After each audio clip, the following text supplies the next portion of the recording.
devotees. Please accept my humble obeisances. All glories to Srila Prabhupada and Guru Maharaj. Om Namo Bhagavate Vasudevaya. Om Namo Bhagavate Vasudevaya. Om Namo Bhagavate Vasudevaya. Narayanam Namaskritya Naram Cheva Narottamam Devim Saraswatim Vyasam Tato Jayamudire नष्टप्रायेषु अभद्रेषु नित्यं भागवत सेवया भगवते उत्तमाश्लोके भक्तिर्भवति नष्टकी. Today we are reading from Srimad Bhagavatam, Canto 8, Chapter 16, Executing the Payovrata Process of Worship, verse 26 to 37. Text 26. If dirt dug up by a boar is available on the day of the dark moon, one should smear this dirt on his body and then bathe in a flowing river. While bathing, one should chant the following mantra. Text 27. O Mother Earth, you were raised by the Supreme Personality of Godhead in the form of a boar. Because of your desiring to have a place to stay, I pray that you kindly vanquish all the reactions of my sinful life. I offer my respectful obeisances unto you. Text 28. Therefore, one should perform his daily spiritual duties and then, with great attention, offer worship to the deity of the Supreme Personality of Godhead and also to the altar, the sun, water, fire, and spiritual master. Text 29. O Supreme Personality of Godhead, greatest of all, who lives in everyone's heart and in whom everyone lives, O witness of everything, O Vasudeva, supreme and all pervading person, I offer my respectful obeisances unto you. Text 30. I offer my respectful obeisances unto you, the Supreme Person, being very subtle. You are never visible to material eyes.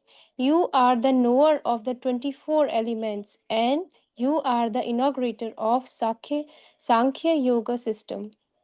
Text 31. I offer my respectful obeisances unto you, the Supreme Personality of Godhead, who have two heads, Prayanya and Udayanya, three legs, Savana Traya, four horns, the four Vedas, and seven hands, the seven Chandas, and such as Gayatri.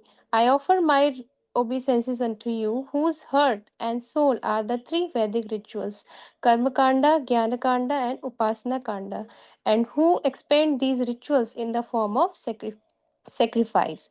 Text 32. I offer my respectful obeisances unto you, Lord Shiva or Rudra, who are the reservoir of all potencies, the reservoir of all knowledge, and the master of everyone. Text 33.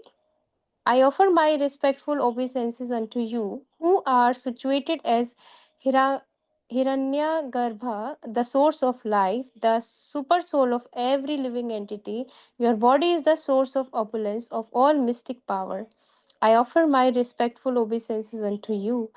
Text 34. I offer my respectful obeisances unto you, who are the original personality of Godhead, the witness in everyone's heart, and the incarnation of Naranarayana Rishi in the form of a human being. O personality of Godhead, I offer my respectful obeisances unto you. Text 35. My Lord, I offer my respectful obeisances unto you, who are dressed in yellow garments, whose bodily hue resembles the Markata gem, and who have full control over the goddess of fortune. O my Lord Keshava, I offer my respectful obeisances unto you. Text 36. O exalted and worshipable Lord, who bestow benediction, you can fulfill the desires of everyone, and therefore those who are sober for their own welfare worship the dust of your lotus feet. Text 37. All the demigods, as well as the goddess of fortune, engage in the service of his lotus feet. Indeed, they respect the fragrance of those lotus feet. May the Supreme Personality of Godhead be pleased with me. Thank you so much, Mataji. Hare Krishna. Over to you, Mataji. Thank you so much, Shivani Mataji. Hare Krishna, Rasa Chandrika Mataji. Please accept our humble obeisances. All goes to Srila Prabhupada and Hare Maharaj. Please take over the call, Mataji. Hare Krishna. Hare Krishna Mataji. Thank you. Thank you so much, Shivani Mataji, for reading all the translations. And thank you, Prabhuji and Mataji, for giving me this opportunity so that I can try and purify my tongue here today. So we are reading Bhagavatam, Srimad Bhagavatam, 8th Canto. We are in the 16th chapter as we read, and we are doing verses from 26 onwards to 37. This chapter is executing the Payovrata process of worship. So here, Mata Aditi, in the beginning of the chapter, I'm trying to get a little bit of background. Mata Aditi is very, very morose, very upset, and like a chaste woman is supposed to keep the house and everything running beautifully, functioning nicely, keep everything clean. Because she's morose, her most of the attention is being sad and not doing much around the house, and that's when her Prabhu Kashipuni arrives and talks to her and inquires what happened. And then she says that she's not been able to see her sons, the Devatas, in a long time, and she's really worried about their well being. And Kashipuni tries to explain her as per Shastric injunctions that there is nothing to worry about, and it's Krishna who's going to take care of everything, and he's the Supreme Personality of Godhead. But as we are aware, with the heart of a mother, it is really very difficult to pacify a mother when you are talking about her kids. So she asks, like, how do I please the Lord so that I can get a benediction out of him? So for the protection of my kids. And that's when Kashipuni starts giving her instructions about Payovrata. So when he's just about in the previous verse, verse number 25, he starts that in the month of Falgun, that is generally around February or March. So first 12 days from 1 to Dwadashi, one person is supposed to observe this vrata, Payovrata, and you have to be only on milk, nothing else. And then he goes on to saying what we are discussing today from verse number 26, that the person who is observing this vrata should smear the dirt which is dug up by a boar all over the body, and then bathe in a flowing river. And then he is supposed to chant the following mantras, and there are about 10 mantras given over here that a person needs to chant when for observing the Payovrata for every single day for the 12 days of this duration. Uh, Next, what we are going to study is these 10 verses, 10 mantras that a person needs to recite. Srila Prabhupada has given no purport in any of these. It's just a translation. So I was wondering why, because we are going to be glorifying Krishna. So why no purport? Because time and again, all these prayers have been described in all the various Shastras. So then, hence, I thought, let me get more examples from every of these translation that is already there in the Shastra, nothing man-made. That is already provided in the Shastra. So that's what I've tried to do over here today. So in the first verse, verse number 27, here it said that you're glorifying the Bhagavan, the God who raised Prithvi from the Garbhodakhai ocean in the form of a boar, and you placed it in the desiring place just like that. We unfortunately, we are fallen into this material world, and only by surrendering to Krishna, he will come all the way down to us and lift us up and get us out from this place and put us back in our own real original position. And what is that original position, dear devotees? It is in the lotus feet of Krishna. It is not in this material world. So right now, when we are in this material world, we have actually fallen down very, very far. And hence we pray to Varaha Avatar to please come and pick me up and take back to where I actually belong. Verse number 28. And it is said that here instructions are going on. Here it is said that thereafter one should perform one's daily spiritual duties attentively and worship the Lord's deity, altar, sun, water, fire, and Guru. These are very important things. We also see we do it in our day to day life also. These are the instructions given here for Payovrata, which is amazing. But this is also what Srila Prabhupada has taught us. Every single day, we worship, we go on the altar and worship. We are very grateful and we worship the sun and water, fire, and our Guru Maharaj, our spiritual master.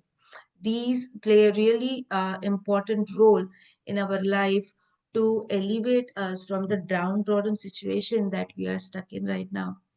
Srila Prabhupada is actually given us the way how to get out of this by also following the bhakti instructions that he has given us, doing our chanting, following sadhu sangha, and four regulator principles.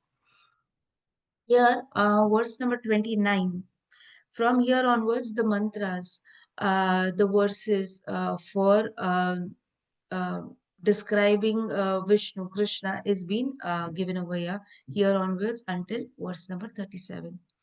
And here Prabhupada say, Kashyap Muni is giving the verse which says greatest of all. So when I was seeing this greatest of all, one thing that could just cross by my mind was Aham Sarvasya Prabhav. Though there is no purport over here, we know in even in Bhagavad Gita, Krishna himself says that I am the greatest of all.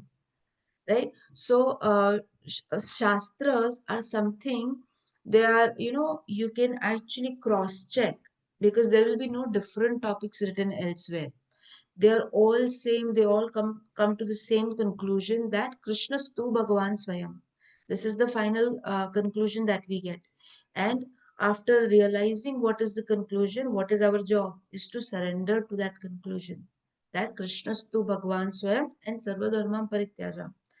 So, when we see greatest of all, I could think of Aham Sarvasya Prabhavo Matta Sarvam Pravartate. And then here it is said, the dweller in everyone's heart. So, when we see about this, I have few verses that I have put down. Just tried my best to jot down. So, in this verse, Bhagavad Gita 7.21, when we talk about that he is the dweller in everyone's heart. Even Krishna says in Bhagavad Gita that I am in everyone's heart as super soul. So here, this is why Prabhupada did not give us purports, because he's already given a purport on this line, such a big one that is available for us. So here he is saying, I am in everyone's heart as super soul. As soon as one desires to worship some demigod, I make faith in him so steady that he can devote himself to that particular deity. So the super soul is residing with us. Every Jiva Atma is having super soul with them. And Krishna confirms it in Bhagavad Gita also. Then from Upanishad also, we have learned the story very well before. The story about the two birds, right? That there are two birds. One is the Atma, Jiva Atma, and the other one is the Super Soul. And the Jiva Atma is very, very busy picking different fruits from the trees. Sometimes it gets sour, sweet, bitter, bland, anything. Just like how our life is. We are so engrossed in dealing with this material life that the bird, like us, forgets to look at the Super Soul, Krishna. And when we forget, we are just constantly struggling with different kind of activities and the phala swarup that we get for it. But the moment we look at Krishna as in the other bird and surrender, all these birds, all these tastes doesn't really matter. It's just a very simple saying that if a person who's really, really hungry is given two rotis, and then next moment you give him chappan bhoga, what will he have? The higher rasa, the higher taste, that is the Chapan Bhoga. Right? So this is also the story that we learn from Upanishad, that Krishna is there in our heart as a super soul. Then again, it was really amazing to see that there were so many examples given by Srila Prabhupada to us in various narrations. So then again, I went a little bit deep. Again, I found 2.5.17 Bhagavatam. Let me see. Yes, 2.5.17 Bhagavatam. Here, Prabhupada says in this last line that I had highlighted, Brahma, the topmost intelligent living entity within the universe, down to the smallest ant. Every living entity's intelligence is overseen by the Lord in his transcendental position as a witness of all actions. And in this verse, it is said that he is the all pervading Vasudev, the witness of everything. Here, so even all the activities of Brahma are witnessed constantly by Sri Krishna. The subtle presence of the Lord is felt by the intelligent man who can study the psychic effects of thinking, feeling, and willing. Then there was one more I could get. It was really interesting to find different examples that are there in Shastra.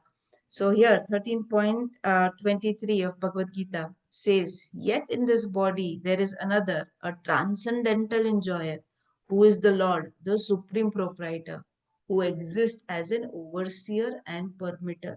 So he is there, he is dwelling in my heart, he is overlooking what I am doing, and he is also my Anumanta, is the permitter, who is known as the super soul. So this is why I was thinking maybe Prabhupada did not give us purport, because he's given us so many purport on even like one word in this translation. And moving on to verse number 30.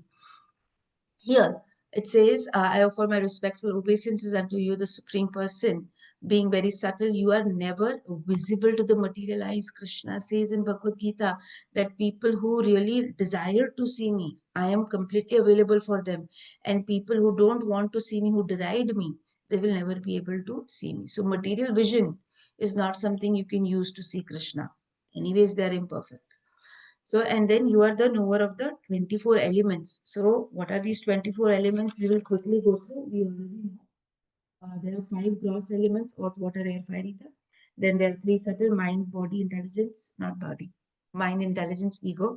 And then 5 working indriya, 5 knowledge indriya, indriyas and senses, and then 5 sense objects. And the one most contaminated consciousness is our mind, this mind. So when you think about mind, you very easily remember one of the most important verses from Bhagavad Gita, 6.5. Yeah, I messages. One must deliver himself with the help of his mind and not degrade himself. Very important this mind is. And the mind is the friend of the conditioned soul and his enemy as well. So here we are thinking how essential it is to train mind. Mind is very notorious, especially when you're doing chanting. It wants to think about something else which is not appropriate at that very moment, right? So mind needs to be trained really, really, really, really intensely. Say for you want to train for giving any exams, say for your training to become MBA, and you have to give certain exams. You cannot just sit on the last day, night before the exam, and say, oh, I'll finish in one night and I will give the exam. No, you will definitely fail. Just like that, we have to train our mind all throughout our life. So the night before or the day before or the minute before our actual exam, what is our actual exam, devotees? Is the deathbed. We actually remember Krishna. Yam vyapi smaranam bhavam. So whatever I think at the end of my last breath, that kind of fruit I will get in my next birth. Maybe that is going back to Goloka also. So that kind of. So for yam vyapi smaranam, it is very necessary that the mind is trained. So this is what I was thinking when I read about the 24th element, which is said as the most contaminated consciousness of ours. And then we will move on to verse number 31. Um, Verse number 31, moving forward, here it is said that I'm offering my respectful obeisances to Vishnu. And what are the things that are specified here? The one who has two heads, Prayanya and Udayaniya. That is the introduction and conclusion of our the yagna performance that we have. Then the three legs, that are the three periods in the day, three times of the day, pahar. Four horns, there are the four Vedas, and seven hands, there are the seven chandas, matlab the meters in which we sing Gayatri or anything else. And the soul of three Vedic rituals, that is Karma Kanda, Jnana Kanda, and Upasana Kanda. So here there are praises sung for Sri Krishna. And here now we have Shivji, Lord Shiva or Rudra, the reservoir of all potencies, knowledge, and the master of everyone. So it's like, why are we reading about Shivji? Suddenly we were talking about Vishnu. Vishnu's one of the greatest energy is also Shivji. Hence, we also do speak about Shivji over here. Verse number 33. Here it is said that I am the source of every life. Every life source, as in Aham Bija Prajapita. We already know this verse number 14.4 here. It said it is to be understood that all the species of life, O son of Kunti, are made possible by birth in this material nature, and that I am the seed giving father. So, what is the reason for us to be here? Who is our real father? That is Krishna. And your body is the source of all opulence of mystic powers. What power do you think Krishna doesn't have? He has everything. Ishavasham idam sarvam. He owns everything. There is nothing much more he needs to justify. Right? Whatever we can think of beyond our capacities, Krishna has that already. Then we move on to verse number 34. Here it is said that I offer my respectful obeisances unto you, you who are the original personality of Godhead. Original personality of Godhead. We read this so many times. So I was like, how do I describe this? Find a way out about original personality of Godhead. Example, and it comes to Ite Chamsha Kala Pumsha Krishnas tu Bhagavan Swayam. You are the only Bhagavan. Bhagavan can be one. Rest other are your devotees. And the witness in everyone's heart and the incarnation. We already spoke about witness, and now it is incarnation of Nar Narayan Rishi. Here, when you say about I have written one more in my notes. When I say about the original personality of Godhead, we also know about Brahma Samhita. Brahmaji praying Govindam Adi Purusham Tam Aham Bhajami. He's the original person. We might get confused, like how Hiranyakashipu was confused, thinking Brahmaji is the supreme creator, but he is the secondary creator. And hence, the secondary creator is also saying that you are the original personality of Godhead to Krishna. Okay, we move on to verse number 35. In 35, it is very nicely described that what is he wearing? Yellow garment. And what is the color of his body? Green. Why green? Because it says it resembles the Markat gem. Markat gem is supposed to be green. Markat gem is something that came out of the Samudra Manthan. Just a little bit ago, we read about churning of the milk ocean. Yeah, from that comes out Markat money. It is green, and Vishnu puts it on his chest. So that is green. And how is his bodily hue green? Radharani is Tapta Kanchana Gaurangi, golden effulgence. Krishna is dark bluish. Right? And when that Tapta Kanchana's effulgence falls on the blue, the yellow tries to mix with blue, it looks greenish. Eh? So that's why his bodily effulgence is greenish, like the Markat money, because Markat money is green. And Markat money was also incarnated as King Kulshekara quite recently, uh, from whom we get Mukundamala Stotra. And then further we see that, and you have full control of Goddess of Fortune. Amazing. This should be read by everyone. Most of the people in material world are running behind Goddess of Fortune. Everybody wants Lakshmi Devi to come to their house. So how will she come? Because she's already controlled by Narayan. Unless Narayan is not invited, a chaste wife does not go anywhere. And this has to be understood by everyone. Wherever Narayan will go, the chaste wife will follow. But materialistic people always concentrate on benefits. Lakshmi Ma, period. So here, the instructions is given to pray unto the lotus feet of the Supreme Personality of Godhead, who is also the controller of Lakshmi Ma. Verse number 36. Here in 36, we see that he is the giver of all kind of benedictions to the jivas. Everything, Tvam Sarva Vardaha Pumsham, everything is being given by Krishna. Even though we think, oh, this Vardhan was given by certain Devata, but their power also comes from Krishna. And then it is said, you're the most worthy of worship. Who is worthy of worship? A person who will have say for example, we might there are people who might be fans of rich people, so they might worship materialistic people, like so many are there, like Elon Musk or Mark Zuckerberg or Ambani, very very very very wealthy people. But forget about wealthy or famous or beautiful. Krishna has six opulences. He is the most beautiful, most powerful, most intelligent, famous, renunciate, and most wealthy. So, who is more worthy than Krishna to be worshipped? It's only and only Shri Krishna.